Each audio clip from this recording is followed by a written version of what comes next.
Bonjour à tous, David pour We Are FPV. Aujourd'hui une petite vidéo assez courte sur le flashage des ESC via BLLI Configurator. Donc, vous avez déjà fait un petit tuto sur le BLLI Suite, le petit logiciel standalone Windows qui permet de flasher ces ESC et les paramétrer. Il y a eu depuis ce moment-là le développement d'une application à l'intérieur de Chrome comme Betaflight ou CleanFlight Configurator, qui va vous permettre de faire la même chose de façon beaucoup plus simple. En tout cas, c'est l'objectif. Je devais flasher mes ESC, donc du coup je me suis dit que ça serait l'occasion de vous montrer un petit peu tout ça. Avant d'arriver sur l'interface, comme ça, il faut d'abord télécharger ce BLLI Configurator. Pour ça, il vous suffit de taper sur Google BLLI Configurator et vous allez tomber, le premier lien sur lequel vous tombez, c'est le Chrome Store de Google sur lequel vous allez pouvoir installer l'application. Là en l'occurrence elle est déjà installée sur ma machine, donc je n'ai pas besoin de l'installer. Il me dit lancer l'appli, sinon il y a écrit installer, le bouton est d'une autre couleur je crois. Voilà, une fois qu'on est là-dedans, ça fonctionne un petit peu comme BLLI Suite, mais en plus simple. Il faut brancher son quad à l'USB, hop, voilà qui est fait pour moi, et brancher sa batterie. Voilà. Je suis en COM5 moi, donc je rentre directement comme ça. Il faut, comme sur BLLI Suite, cliquer sur Read Setup ici en bas à droite pour qu'il puisse voir un petit peu ce que vous avez comme ESC, etc. Vous avez ici les paramètres individuels des ESC et ici les paramètres communs. Je ne vais pas rentrer dans le détail des paramètres communs ici, on va vraiment que s'intéresser à ça.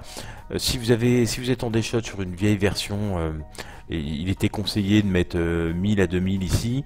A priori sur les versions plus récentes, c'est plus la peine. Je vais le faire quand même parce que ça coûte pas grand chose, mais voilà, a priori c'est plus la peine. Et on a un bouton ici qui va nous permettre de tous les flasher. Vous pouvez voir avant de flasher ici le numéro de l'USC sur lequel on travaille, le type de ESC sur lequel on travaille et la version qui est actuellement installée. Le moteur, est-ce qu'il est inversé ou normal? Donc si je voulais changer un sens de moteur, c'est ici que ça se fait. Il suffit de choisir inversé, normal ou dans les deux sens. Enfin, ici on parle plutôt d'inversé ou normal et de faire right setup. Ça va écrire justement dans l'ESC le sens de rotation. Voilà, alors je vais juste mettre mes 1000-2000, mais je crois que ça n'a aucun intérêt. Je vais le faire quand même parce que voilà, c'est plus propre, mais ça n'a aucun intérêt. Voilà, une fois que c'est fait et que vous voulez flasher, il vous suffit de cliquer soit sur Flash All pour flasher les 4 d'un coup, soit sur Flash Firmware si vous voulez en flasher qu'un seul. Flash All, ici on va essayer. Il met par défaut la bonne target, c'est-à-dire celui qui correspond au CH50. C'est ce que j'ai ici, donc c'est le type de SC que j'ai ici, donc par défaut il met le bon. Il vous reste à choisir la version à installer.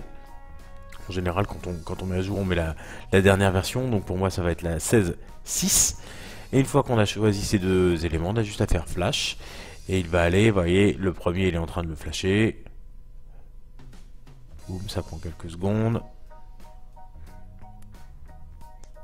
Et une fois qu'il a terminé de flasher le premier, boom, il passe directement au second, et ainsi de suite. Il va aller faire les 4 d'affilée. Évidemment, si on avait fait Flash Firmware ici à la place, il aurait flashé que celui-ci.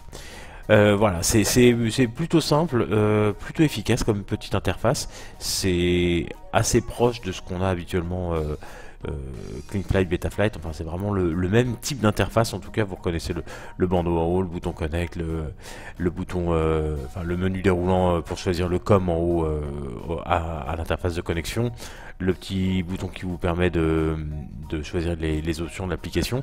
Tout ça, voilà, c'est du connu, on va dire. Donc c'est beaucoup plus simple à utiliser. Et puis voilà, une fois qu'on a tout défini, je vais bien mettre mes 1000-2000, même si encore une fois il me semble que ça n'a plus d'importance tout ça. En tout cas en DShot ça n'a pas d'importance. Personnellement je suis en DShot, je pourrais pas vous dire si en multishot ça a de l'importance ou pas, aucune idée.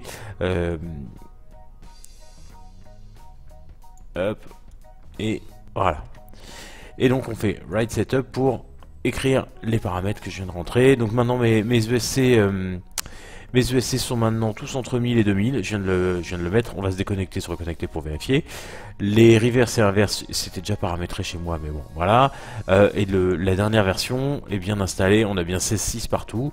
Alors pour vérifier que tout ça a bien été mémorisé, on refait un petit coup, on se connecte, on fait read setup et Impeccable, il a bien mémorisé tout ce que je lui ai demandé. Une petite chose que je vous ai pas montré à l'entrée, je vais juste débrancher la batterie parce que ça râle. Voilà, c'est qu'on retrouve sur l'interface de connexion la même chose, les mêmes drivers que ce qu'on trouve sur Betaflight ou Cleanflight.